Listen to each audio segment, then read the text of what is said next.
Pernah nggak Anda nonton sebuah video dan bertahun-tahun kemudian Anda baru sadar, oh, waktu itu saya salah. Saya pernah.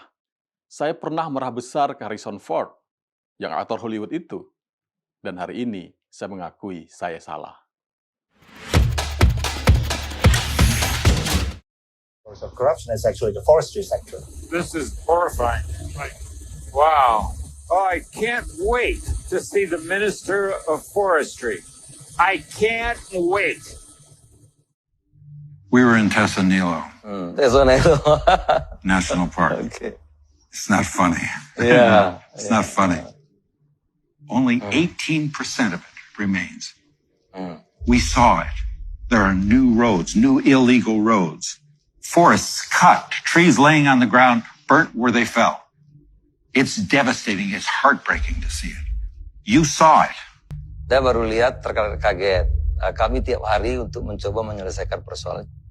Kami baru mengalami apa yang disebut demokrasi. Sir, they didn't Nggak drop mungkin. out of the sky on this property. They came there over a period of time, and there was plenty of time to stop the behavior, stop the activity. Tadi saya sudah jelaskan, ini bukan Amerika, memang berbeda. Kami baru mengalami apa yang disebut dengan reformasi. You're willing to lose the battle. Is that what you're telling me? Ya. Okay. All right. I see all of this wealth, but it's at the top of the heap. Down at the bottom of the heap, sir, there's inequity, Gimana? there's illegality, and there's corruption.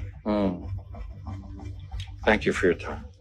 Waktu saya nonton video ini, tahun 2013, saya marah. Marah beneran. Menurut saya, Harrison Ford waktu itu sungguh keterlaluan. Saya mengira dia cuma datang mau nyari panggung. Sok bermoral, ngasih ceramah ke Indonesia, seakan-akan dia paling paham soal hutan. Dalam hati saya bilang, lah, negara lu duluan kok yang retain hutan, sekarang kok malah ngajarin kami. Begitulah kira-kira. Dan saya merasa, waktu itu saya sedang membela negara atas nama nasionalisme. Padahal, setelah saya lihat ke belakang, saya cuma sedang membela ketidaktahuan saya sendiri. Saya marah karena saya nggak tahu apa-apa. Pada 2013, saat video itu rilis, saya nggak ngerti apa yang sebenarnya terjadi di hutan kita. Saya nggak tahu, dan saya nggak nyari tahu. Sampai akhirnya, data demi data keluar. Walhi dan Auriga merilis laporan penguasaan berbasis alokasi oleh pemerintah pada sektor kehutanan, sawit, dan pertambangan. Dan ketika saya lihat angkanya, saya terdiam. Indonesia kehilangan lahan terbesar pada masa pemerintahan Presiden Soeharto. Lebih dari 78 juta hektar diberikan kepada korporasi dalam waktu 32 tahun. Yang lebih menyedihkan lagi, Presiden SBY memberikan 55 juta hektar lahan pada korporasi hanya dalam waktu 10 tahun. Jauh lebih besar dari kehilangan hutan masa pemerintahan Jokowi selama 10 tahun.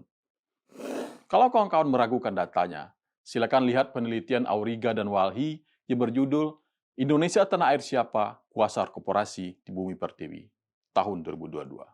Baik, kembali ke persoalan. Kita sering menganggap angka itu cuma statistik. Padahal itu adalah rumah. Rumah untuk burung yang nggak pernah diwawancarai.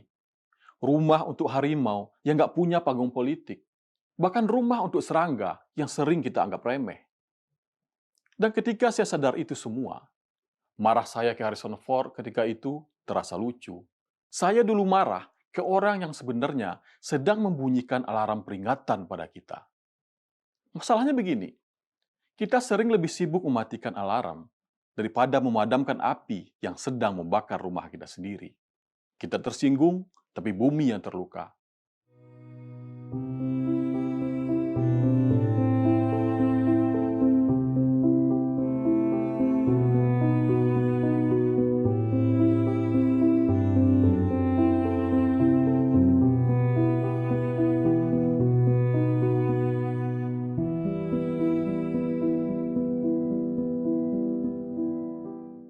Itulah yang terjadi pada musibah yang menimpa saudara-saudara kita di Sumatera saat ini. Dan dari situ, saya mulai bertanya, kalau bukan bumi yang salah, siapa? Kerusakan ekologis ini sudah sampai di titik yang serius. Titik yang membuat kita harus menarik nafas dalam-dalam dan bertanya pelan-pelan. Kapan kita berhenti? Untuk bisa berhenti, kita harus memahami satu hal yang selama ini tidak pernah kita sadari, bahwa bumi ini bukanlah milik kita. Saya pertegas lagi, bumi ini bukanlah milik manusia. Kalau merujuk pada kisah penciptaan, dalam kitab-kitab agama Samawi, manusia pertama, Adam, tidak diciptakan di muka bumi. Ia diturunkan dari sorga ke bumi sebagai makhluk asing. Artinya, secara filosofis, manusia bukanlah pemilik asli planet ini. Kita sekarang menyebutnya sebagai makhluk ekstraterestrial atau alien. Makhluk asli bumi adalah gajah, harimau, burung, ikan, semut, bahkan kecoa. Mereka sudah lama tinggal di sini jutaan tahun lamanya. Kitalah yang datang paling akhir. Tapi berperilaku seolah semuanya punya kita. Kita merusak hutan atas nama pembangunan, menguras mineral atas nama kesejahteraan, mengusir penghuni asli, lalu menyebut mereka sebagai hama. Padahal, kalau dari sudut pandang mereka, kitalah hama yang mengganggu itu. Dan menariknya, di dalam kitab-kitab agama, ketika Tuhan mengatakan akan menciptakan manusia, para malaikat bertanya, "Mengapa engkau menciptakan makhluk yang hanya akan menimbulkan kerusakan di muka bumi?" Dulu kalimat ini terasa metaforis, tapi hari ini terasa empiris. Kita melihat banjir bandang, tanah longsor, kebakaran hutan, hilangnya spesies satu persatu. Semua itu terjadi bukan karena bumi benci kita, tapi karena kitanya yang lupa diri. Hanya sedikit dari itu yang benar-benar murni bencana alam. Sisanya adalah bencana buatan manusia. Kita merusak rumah kita sendiri, tapi marah ketika atapnya runtuh. Anda pernah nonton film Independence Day? Kalau belum, tontonlah. Film itu bercerita tentang alien yang datang dari langit dengan pesawat raksasa, menyedot sumber daya bumi tanpa permisi, tanpa empati. Mereka tidak merasa bersalah. Buat mereka, bumi cuma tempat singgah, tempat isi ulang energi. Dan kalau kita jujur, hari ini kitalah alien itu. Kita datang paling akhir di sejarah bumi, tapi berperilaku seolah pemilik mutlaknya.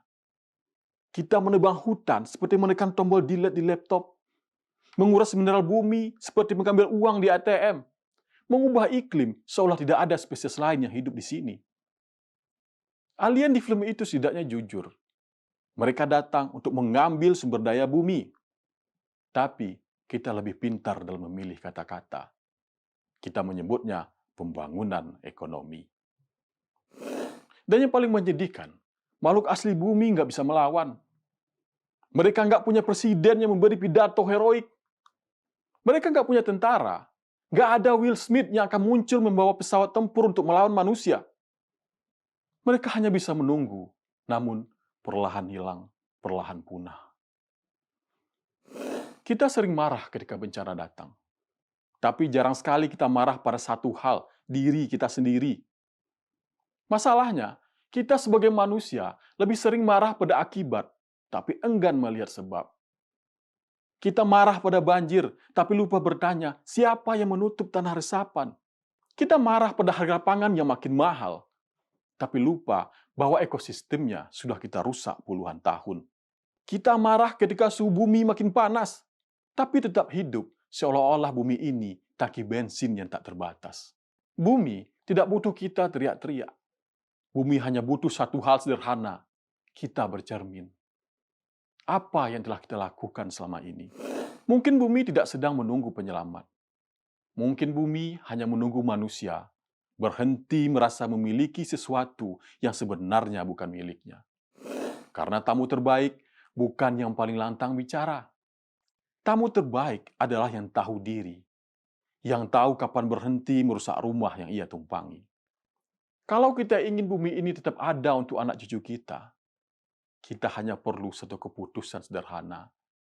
Berhenti menjadi alien yang serakah dan mulai menjadi tamu yang tahu diri. Saya Beni Niatullah, sampai jumpa.